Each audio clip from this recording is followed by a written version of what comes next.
नमस्कार दोस्तों, मैं मोनिका शर्मा अपने YouTube channel Hindi A to Z पर आप सभी का स्वागत करती हूँ।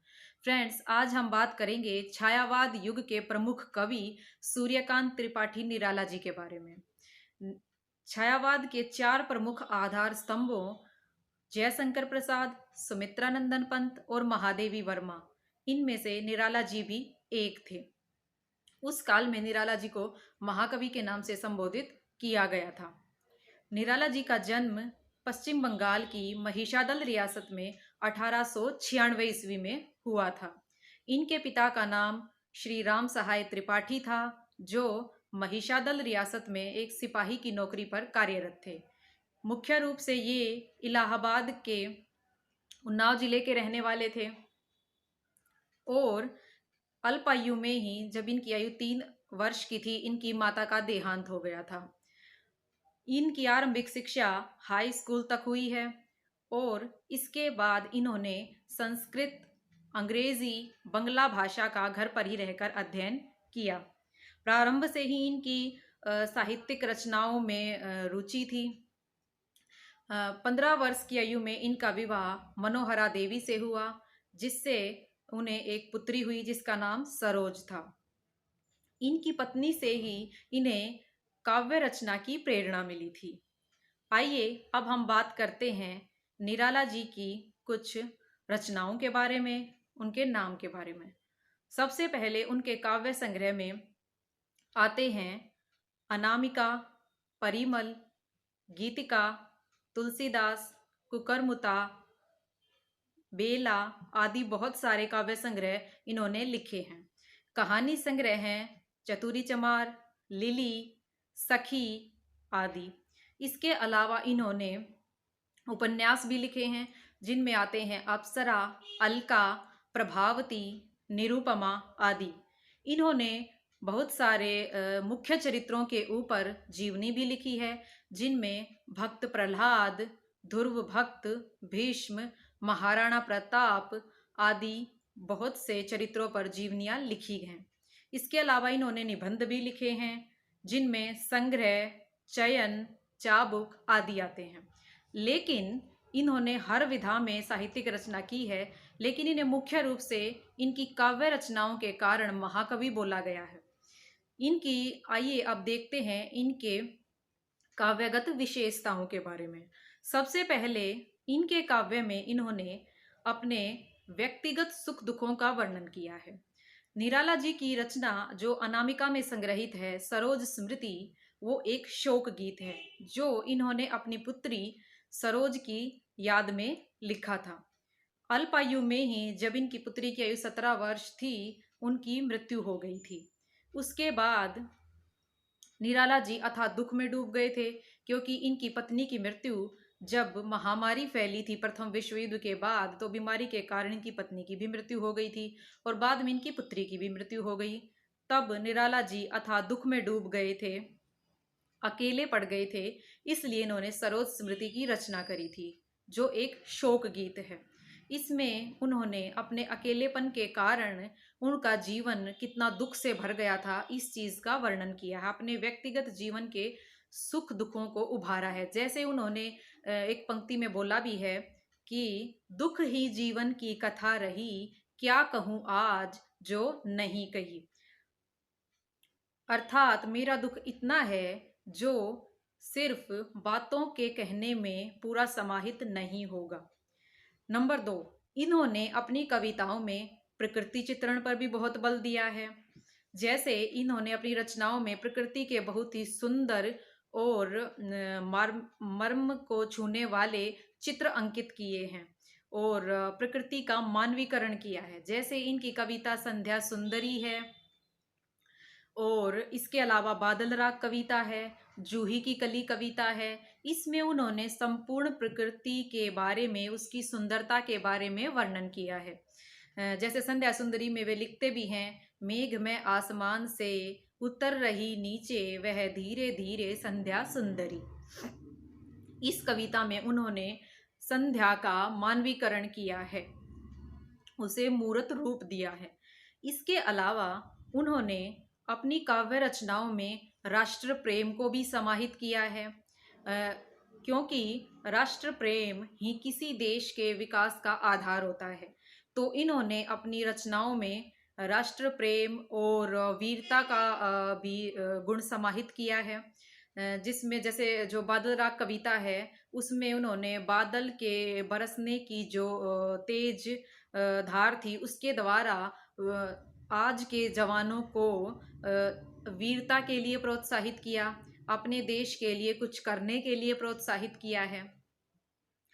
आगे इनकी रचनाओं में पौराणिकता और ऐतिहासिकता के दर्शन होते हैं, जिसमें उदात्त और जो आदर्श गुण होते हैं समाज के, वो इन्होंने उभारने की कोशिश करी है। जैसे इनकी कविता है राम की शक्ति पूजा, जो अनामिका में संग्रहित है, उसमें उन्होंने धर्म और अधर्म के बीच चल रहे संघर्ष का वर्णन किया है। जैसे राम धर्म के प्रतीक हैं और रावण उसमें अधर्म के प्रतीक हैं, और इसमें उन्होंने अधर्म पर धर्म की विजय का उल्लेख किया है कि किस प्रकार भगवान राम ने धर्म के मार्ग पर चलकर अधर्म को पराजित किया, और भगवान राम के आदर्श गुणों चरित्र का वर्णन किया गया है कि मनुष्य को एक आदर्श जीवन व्यतीत करना चाहिए और दुख के क्षणों में भी अपनी आदर्शिता, अपने अच्छे गुण नहीं भूलने चाहिए। इसके अलावा उनकी कविताओं में उन्होंने मुक्तक छंद का प्रयोग किया। मुक्तक छंद के जो मुख्य रूप से प्रेरणता हैं, वो निराला जी ही माने जाते हैं।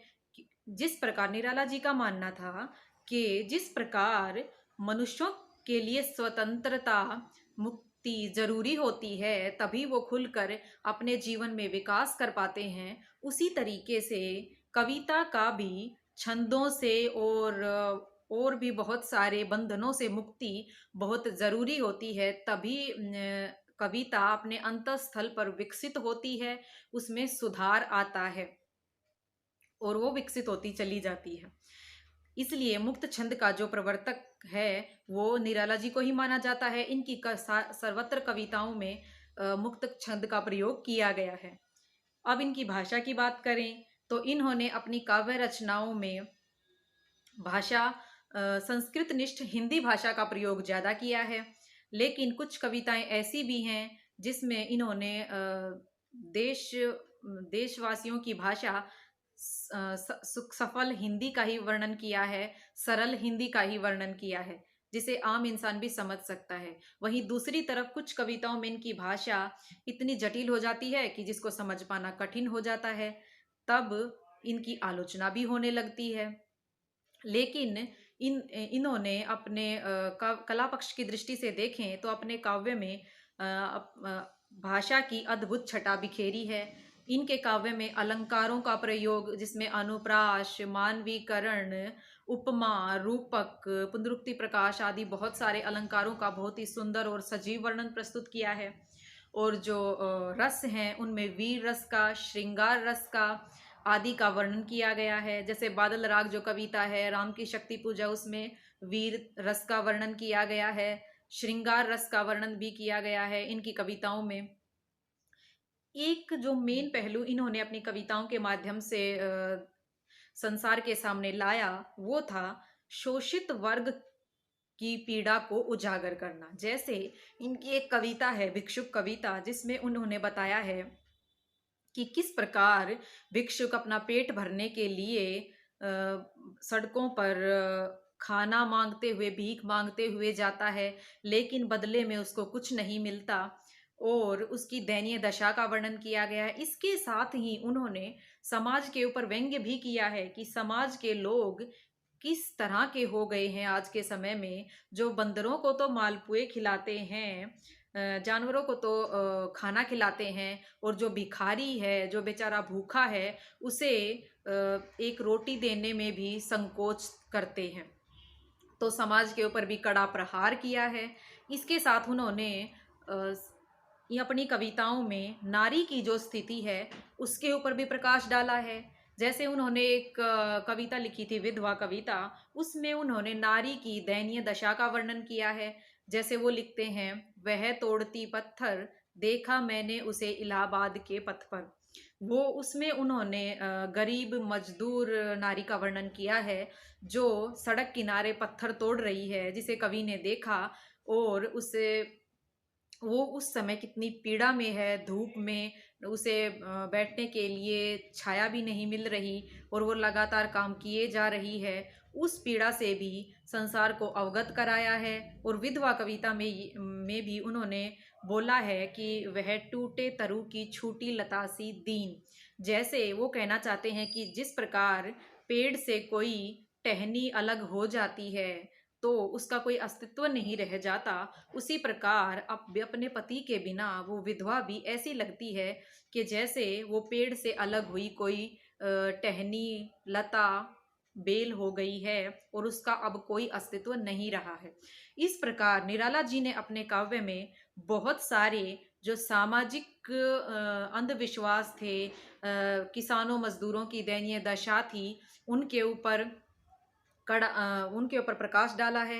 और इसके साथ ही उन्होंने जो कुकरमुता कविता है उसमें शोषक वर्ग के ऊपर व्यंग्य भी किया है, उससे धिक्कारा भी है, जिसमें वो कहते भी हैं कि अबे सुन बे गुलाब, किस जो पाई तूने रंगो खुशबू आब।